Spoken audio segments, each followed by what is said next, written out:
Este es su programa, Las Verdades como Son, presentado por Iglesia de Cristo, Ven Señor Jesús. Me da mucho gusto contar una vez más con su teleaudiencia y conmigo está mi hijita María Gabriela, el cual te doy la bienvenida. Marita, bienvenida, y espero que lo que vamos a platicar esta noche a usted también le edifique allá en casa. Bienvenido al programa.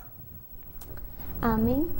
Hoy vamos a platicar un poquito de lo que son los falsos dones. Es un tema que se toca a veces como que con miedo, ¿verdad? Porque no sabemos cómo abarcarlo, no sabemos cómo decir qué es un falso don, cómo sé que hay un falso don. Yo quisiera platicar de eso hoy, ¿verdad? Poder tocar este tema claro, ¿verdad? Bueno, mira, mija, cuando estaba buscando un pasaje, sí. Cuando hablas de falsos dones, o la gente hablamos de falsos dones, estamos estableciendo ahí de que hay verdaderos. Porque nunca puede haber algo falso, claro, si no existe algo verdadero. No existiría nada falso. Eso no existe. Sí. Si no hay algo verdadero. Lo falaz, lo torcido, lo desviado, surge de algo verdadero. Sí. Cuando hablamos de un falso don, quiere decir que hay verdaderos. ¿Por qué te aclaro esto? Porque el hecho de que hayan falsos dones, falsos ministros, eso no quiere decir que por eso anulemos, desacreditemos lo que sí es verdadero. Claro. Porque repito, si hay algo falso, es porque debe haber algo verdadero. Sí. A mí me gustaría, antes de poder abordarte un poquito más en esto, contarte que conozco muchos grupos llamados proféticos, de los cuales alerto al pueblo, te alerto a ti, de que tengamos mucho cuidado con los grupos sueltos de coberturas. Tenemos en Quetzaltenango y alrededor de muchos lugares, muchas esferas, grupos sueltos llamados proféticos. Cuando hablo sueltos, es que no están bajo la autoridad de un pastor ni de un apóstol, sino que niegan la cobertura y la paternidad espiritual que los hombres ejercemos sobre las ovejas, sí, aduciendo de que Jehová es su pastor y que como Jehová es su pastor no necesitan otro pastor. Para empezar, hay que entender que a Jesús, uno de los nombres de Jesús que le da la Biblia en el Nuevo Testamento es que Él es el pastor y príncipe de los pastores. Es como cuando te dice es rey de reyes. Si Él es rey de reyes, luego entonces hay reyes, claro, que Él pone, porque Él pone reyes, también los quita. Él es rey de esos reyes, pero hay reyes. Es señor de señores, entonces hay señores, pero Él es el Señor. Claro. Y cuando dice que es el príncipe de los pastores, Él es el más importante, el que comanda, el jefe de los pastores. Entonces hay pastores. Claro. Efesios 4:11 dice que Él, el príncipe de los pastores, Efesios 4, dice que cuando subió a lo alto, le dio dones a los hombres y a unos les dio el ser pastores. Entonces no puede haber una oveja suelta saltándose ese principio y diciendo, Cristo es mi pastor. Claro, es tu pastor, pero Cristo dejó pastores para que a través de los pastores podamos nosotros recibir alimento. Es decir, que la función más importante de un pastor es apacentar, dar pasto a sus ovejas. Claro. Entonces los grupos sueltos son sospechosos porque regularmente son personas rebeldes que dicen que tienen dones, que dicen que son amistosos, celebran cumpleaños, pero son grupos sueltos. Se profetizan entre ellos, son grupos sueltos. Y no quieren los rebeldes sujetarse a pastores porque dicen que los pastores los limitan. Esto es como los hijos rebeldes. Los hijos rebeldes, ¿por qué se quieren ir de la casa? Porque no quieren sujetarse a normas.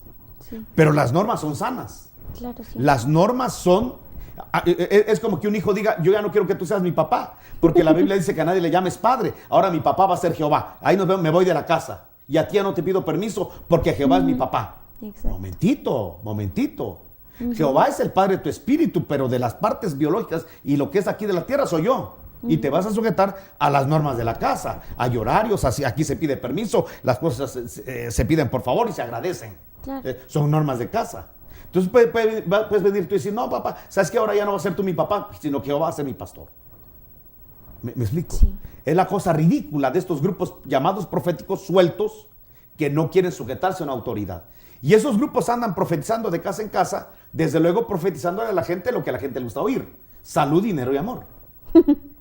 Bueno, yo no voy a seguir hablando de esto porque no edifica hablar de lo falso. Hablemos de lo verdadero. Hay cosas verdaderas. Claro. Hay cosas que Dios usa hombres para hablarle a hombres. Es lo que a mucha gente no le gusta. A mucha gente le gusta que vengan ángeles a hablarles. Y claro, los ángeles se meten en sueños como a José. Como a Pablo, cuando la barca se le estaba rompiendo, el ángel del Señor llegó con Pablo a decirle, no temas. Todos queremos que bajen los ángeles a hablarnos. Pero regularmente nos oponemos o nos resistimos a que hombres le hablen a hombres. Sin embargo, Dios usa hombres. Claro. ¿Me explico? Sí. Bueno, entonces, cuando hablamos de dones verdaderos, tenemos que entender que Dios ha habilitado hombres para comunicarnos palabra, para exhortarnos, para bendecirnos, para guiarnos, para alertarnos. Entonces, no podemos desechar la palabra profética. Dice la Biblia que no menospreciemos la profecía, pero también nos dice que la discernamos, que la supervisemos, que no a todo lo que dice así dice el Señor le demos trámite. Hay que ver que el así dice el Señor esté contenido en la palabra y que haga un match con mi espíritu, no que mi espíritu lo repele. Yo conozco mucha gente que tiene una aparente sobrenaturalidad.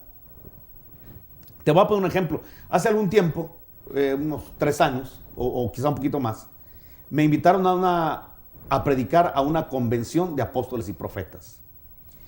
Y me acuerdo que siempre en las convenciones como que se promueve la imagen de un hombre que viene con revelación, y este era un hombre que venía de México. Y entonces me recuerdo que el nombre del congreso se llamaba Derribando Barreras. Y me recuerdo que antes de que yo compartiera el tema, a mí me tocó el tema toqué 3 temas. Uno de ellos fue Derribando Barreras en la alabanza y adoración. Entonces me recuerdo que hubo un hombre que predicó, venía de México, y después de predicar la palabra, dijo, bueno, ahora viene lo bueno, dijo. Y tomó una llave y la levantó al cielo, abrió una caja que traía como la que llevan los magos, con palomas. Yo pensé que iba a sacar palomas, y lo que sacó fue un manto. Y él dijo que ese manto se lo habían llevado de Israel, que él lo había recogido en Israel, mejor dicho, y que ese manto había sido elaborado por los bedunios y que era un manto profético, y se lo puso en la cabeza y empezó a orar por la gente y a botarla y a profetizarle. Pero como nosotros, los que íbamos a predicar, estábamos en una fila, empezó a botar a toda la gente con sus esposas. Entonces yo lo que hice fue mejor salirme. Me mandaron a llamar. Ahora, te voy a decir una cosa. ¿Por qué yo huí de ese movimiento? Uno, para que la gente no creyera que yo avalo eso. Y de repente decir, si el hermano Nando lo avala, entonces las ovejas o la gente que conoce el desarrollo ministerial que hemos tenido van a creer que estamos metidos en ese movimiento. Sí, y claro. No. ¿Y desde dónde ese hombre se hizo sospechoso? Desde que se cubre la cabeza. Porque dice la Escritura en Corintios 11 que todo hombre que se cubre la cabeza para orar y profetizar le está faltando el respeto o afrenta su cabeza, que es Jesucristo. Ya solo de entrada uno puede discernir que eso es totalmente o diabólico o humano. Sí. ¿Me explico?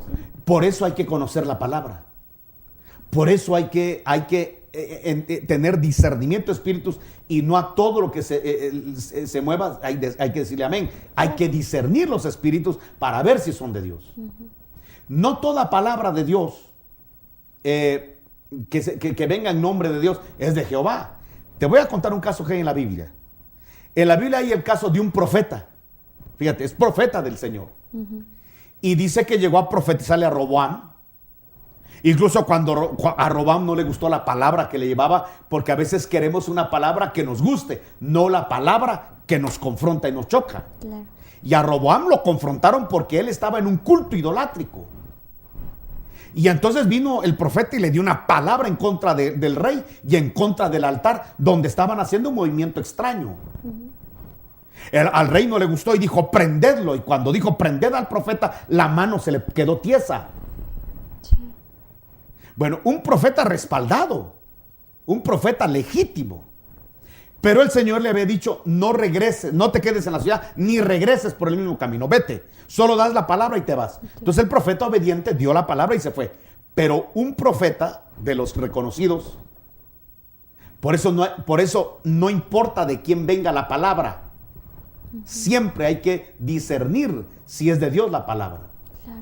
No importa de quién sea el vaso. Y entonces dice la escritura que este profeta, reconocido profeta, dice que le mandó a dar una palabra al profeta que Dios respaldó. Y le dijo, dice el Señor que regreses a comer conmigo. Dice el Señor. Entonces él, dejándose guiar por el dice el Señor, regresó. Y un león lo mató. ¿Por qué? Porque desobedeció la palabra de Jehová por obedecer la palabra del hombre que era aparentemente profeta. Y un león lo mató. Sí. Todavía el profeta que lo mandó a llamar con un engaño, falseando un don de que así dice el Señor, cuando Jehová no estaba diciendo, regresa a comer conmigo, todavía dijo, ay, este profeta murió porque desobedeció la palabra de Jehová. Todavía el falso profeta le está diciendo la razón por la cual murió por un león. Porque desobedeció la palabra de Jehová, obedeciendo la palabra profética de hombres. ¿Qué te dice esto? Dios nos ha dado una palabra, la palabra escrita. Es la palabra profética más segura. Cada vez que venga una palabra, pero que contradiga la palabra del Señor, hay que rechazarla. Pues sí. ¿Por qué? Porque Dios no se va a contradecir a sí mismo. No. ¿Me explico? Sí, claro que sí. Entonces, por eso hay que conocer la doctrina, hay que conocer la Biblia. Por ejemplo, te pongo el ejemplo de este hombre que se cubrió la cabeza. Ya solamente de ver que se cubre un hombre la cabeza para orar y profetizar, no es o es del diablo, espíritus de error, espíritus pitónicos que existen, o definitivamente es algo humano, un poder ocultista, un poder de hipnosis, y lo que uno tiene que hacer es salirse para no participar en eso. Yo no participé en esa situación y me cuesta mucho cuando a veces llegamos a predicar a áreas de cobertura que no son nuestras, porque de alguna manera, como somos invitados, tenemos que tolerar algunas cosas que no las vemos encuadradas en la palabra del Señor. Entonces, es lo que te tengo que decir acerca de los falsos dones. La verdad que, claro, hija, hay que tener cuidado hoy con todo lo que se llame don. Claro que sí. Y tener discernimiento, ¿verdad? También, porque muchas veces, aunque la palabra sea, ¿cómo te explico? Sí concuerde muchas veces con la palabra, en un caso personal. A mí me pasó una vez que vino una persona, se enteró de lo que yo estaba viviendo y me dio una palabra que yo la vi un poco lógica, ¿verdad? Dije, y después vino mi abuelita y me dijo, mire, me dijo, fíjese que yo a usted la soñé y que una mujer le dijo esto, esto y esto, ¿va? Y dice el Señor que eso es falso. Y fue muy, para mí, es de las cosas más sobrenaturales, impactantes que me han pasado, porque aunque sí me advirtieron, me dijeron como que yo no veo, pero dije, pero tiene lógica lo que ella me dijo, ¿verdad? Y a la mera hora no. Y ciertamente nunca pasó lo que ella dijo, ¿verdad? Era... Mira, gracias a Dios, no se cumplió la palabra. Ajá. Mira, por lo que estás diciendo, hay algo que a mí me llama la atención en Deuteronomio 13. Tengo Deuteronomio 13 en pantalla, pero me gustaría decirte una cosa. Gracias a Dios no se cumplió. Porque cuando las cosas que te dicen, aunque vengan forradas de una emoción, no se cumplen, pues ahí uno se da cuenta, esto era falso. Ajá. Aunque hay gente descarada que para no reconocer que se equivocó y que la profecía salió de su corazón, te arma un drama diciéndote de que no, que Dios se arrepintió y que mejor las cosas las va a hacer de otra forma. Sí. Cuando la Biblia dice que Dios no es hombre para mentir, ni hijo de hombre para arrepentirse. Sí. Te lo digo, por ejemplo, yo me recuerdo que una de nuestras ovejas, que era misionera, cayó de una altura considerable en su casa y murió. Sí. Entonces, yo recuerdo que estando en el hospital privado, en la emergencia, donde murió, habían personas de su grupo misionero. Uh-huh. Y una norteamericana dice el Señor que ella va a resucitar. Sí. Y va a resucitar. Y resucita porque resucita. Porque dice el Señor que todavía tiene planes contigo. Y empezó a profetizarle al cadáver de que se iba a levantar. Y todos orando para que resucitara. Yo inmediatamente, te digo, uno tiene que abandonar lugares para que la gente no crea que uno está de acuerdo con esas situaciones. Claro. Bueno, cuando ya fue el velorio, porque obviamente hicieron el ridículo en el hospital, todavía en la morgue fueron a orar para que se levantara y no se levantó. Todavía había gente que pensaba que en el entierro se iba a levantar, no se levantó. Uh-huh. Entonces, que le fue muy fácil a esta norteamericana que había profetizado que se iba a levantar, que porque Dios tenía planes todavía con ella. ¿Sabes cómo disfrazó eso? Dijo, yo tuve una visión donde yo vi que el Señor la agarraba de la mano y se la llevaba y decía que le era más útil del otro lado del velo que aquí y que siempre mejor se la llevaba. Primero Dios dice una cosa y luego dice otra. ¿Por qué no reconocer? Me equivoqué, me emocioné, el amor por la persona me hizo decir algo de mi corazón. Y cuidarse en la próxima de no estar abriendo la boca, dice el Señor, cuando no dice. De forma almática. O sea que el que va a dar la palabra primero tiene que estar claro que es Dios el que va a hablar y no sus emociones, no su alma y mucho menos el diablo. Claro. Porque una persona de Dios, cuando le abre puertas al enemigo por tristeza, por lo que sea, puede volverse la boca de Satanás. Y eso no lo hace del diablo. Por ejemplo, Pedro. No, Pedro le dijo al Señor, nunca tal cosa te acontezca de ir a la cruz, de tener los sufrimientos que tuvo el Señor por nosotros. Uh-huh. ¿Y qué le dijo el Señor a Pedro? A Pedro, que es un legítimo discípulo. Apártate de mí, Satanás. Pero nota, no reprendió a Pedro, sino a lo que estaba hablando, utilizando la boca de Pedro. Sí. Uh-huh.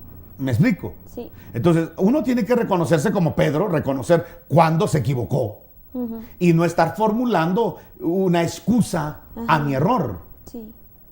Bueno, gracias a Dios la palabra que te dieron no se cumplió, sí. Porque tú te das cuenta, ese es un falso profeta enviado de las tinieblas o de sus emociones habló, de su alma. ¿Sabe cuál es el problema? Deuteronomio 13. Cuando lo que te dice el profeta, lo que sueña la gente, te lo anuncia y se cumple. Aquí dice, y si se cumple la señal. O sea, el problema es cuando las cosas que te dicen, alguien dice, hermano, sí se cumple, pero te lleva, dice, a postrarte a dioses ajenos y a servirles, no lo oigas. Uh-huh.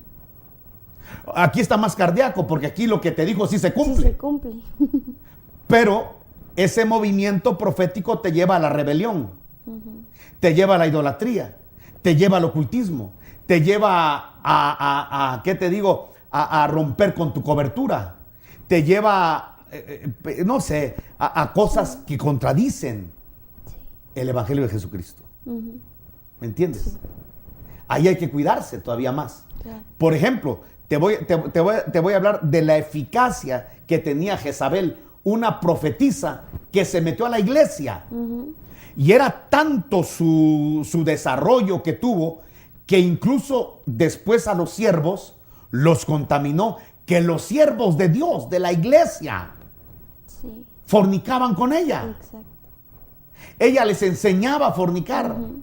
Mira, qué movimiento tan sutil le llegó a la iglesia, que le dio puertas a una profetisa llamada Jezabel, que le enseñó a los siervos a fornicar. Uh-huh. Y a comer cosas sacrificadas a los ídolos. Hasta donde los dones que son de las tinieblas pueden llegar a torcer a la iglesia. Uh-huh. Porque ahí no fue al mundo, fue a la iglesia, de donde nosotros tenemos que tener claro que tenemos que cuidarnos y no a todo decirle amén. Uh-huh. Sino que tenemos que discernir si los mensajes son de Dios y si, como dices tú, si el espíritu que lo dice sea correcto. Por ejemplo, el diablo ha usado la Biblia y buenos versículos, uh-huh, para acomodarlos a la vida de la gente y desviarlos. Por ejemplo, a Jesús le dijo, tírate del pináculo. La Biblia dice que Dios mandará a sus ángeles. Le está dando el Salmo 91. Le está dando la palabra. Vaya que Jesús discernió quién le estaba hablando. Y le dijo, vete, Satanás. O sea, lo primero que el Señor hacía es identificar quién le estaba hablando. Entonces nosotros cuando recibimos una palabra profética, una predicación, primero tenemos que entender quién nos está hablando. Sí. Jesús tenía muy desarrollado el discernimiento de espíritus, que sabía cuándo le hablaba a Satanás y cuándo el Padre. Que le decía, vete, Satanás, porque escrito está, vete, Satanás, apártate de mí, Satanás, le dijo al espíritu de error que estaba manejando a Pedro. Sí. Pero también sabía darle lugar a cuando el Padre le hablaba. Y decía, esto que yo les hablo, no lo recibí de mí, sino mi Padre que me lo da, es lo que yo les hablo. O sea, que él tenía el oído atento a lo que el Padre le daba para predicar, Claro. para enseñar. Y atento el oído para saber cuándo una cosa, aunque parezca piadosa, aunque tenga base bíblica, proviene de las tinieblas. Entonces tenemos que entender cuál es la fuente de lo que nos está hablando. Sí. Te voy a poner un ejemplo muy, muy fuerte de la Escritura. Lo encontramos en el Evangelio de Juan, capítulo 5. Casi no se habla de esto. Pero si tú agarras una enciclopedia o una Biblia que esté comentada y que comente Juan 5, te vas a dar cuenta, la Biblia latinoamericana, es una Biblia católica, habla y explica qué se movía en el estanque de Betesda. El estanque de Betesda es un estanque de Dios. ¿Me explico? Sí. El estanque no es malo. De hecho, Betesda significa casa de misericordia. Pero en el descuido del liderazgo de Israel, permitió que ese estanque fuera dedicado a Esculapio. Fíjate que han encontrado en el estanque de Betesda la imagen del dios Esculapio, que es el dios que ahora usa la medicina, que es una serpiente enrollada en un asta. Sí. Han visto en la arqueología que ahí, en los tiempos de Jesús, se adoraba a Esculapio. Entonces, escucha, la narración bíblica es que cuando Jesús llegó al estanque de Betesda, ahí había multitud de enfermos esperando el movimiento de las aguas de un ángel. Ahora, yo te voy a hacer una pregunta. Cuando Juan el Bautista apareció predicando, ¿qué dijo? Conviene que yo mengue y que él crezca. Si ese ángel hubiera sido de Dios, 1, le da la bienvenida a Jesús, 2, le cede el púlpito al Señor y hubiera desaparecido. Lo hubiera presentado como Juan el Bautista. ¿Cierto o no? Sí. ¿Qué hizo el ángel? Pasó por alto a Jesús. De donde te puedo probar que el ángel que bajaba, aunque era un ángel de Jehová, era caído. Sí. Porque yo si fuera el ángel, imagínate, y Jesús está sanando enfermos, yo le digo a la multitud, ya no esperen más el movimiento de las aguas, corran detrás de Jesús. Claro. ¿Cierto o no? Sí. Pero ese ángel seguía bajando, teniendo cautivo a los hombres para que no fueran con Jesús. Y lo que me llama la atención es que Jesús entró al estanque y le dijo al paralítico de 38 años, ¿quieres ser sanado? ¿Quieres ser sanado? Lo sana. Y la gente, en vez, porque era un hombre de años de estar ahí esperando el movimiento de las aguas, en vez de que la gente diga, wow, este hombre sanó por Jesús sin necesidad de las aguas ni de la dependencia de un ángel, ahí lo hubieran adorado a Jesús, ni cuenta se dieron que Jesús entró, que sanó y que se sacó al paralítico, ni cuenta de lo hipnotizados, de lo hechizados que estaban con la serpiente de Esculapio. ¿Me explico? Sí. Y entonces el paralítico sí salió sanado. Pero las multitudes continuaron embobadas, absortas, esperando el movimiento de las aguas. Entonces hay que ver cuándo el movimiento de las aguas lo están haciendo ángeles caídos, espíritus de error, espíritus de adivinación pitónicos, y cuando Dios está moviendo sus aguas. Claro. Hay que tener mucho cuidado para discernir esto. Sí. Hay que discernir cuándo las tinieblas son las que están dando la palabra y cuándo es Dios. Acuérdate que la misma Biblia dice que los ministros del diablo tienen un disfraz y un buen disfraz que parecen de luz. Mijas, el tiempo se nos fue. Amigos televidentes, el tiempo se nos ha ido. Espero que lo que platicamos con mi hijita a usted allá en casa le esté edificando. Esperamos verlo en Iglesia Ven Señor Jesús, donde los estaremos esperando con los brazos abiertos. Dios les bendiga.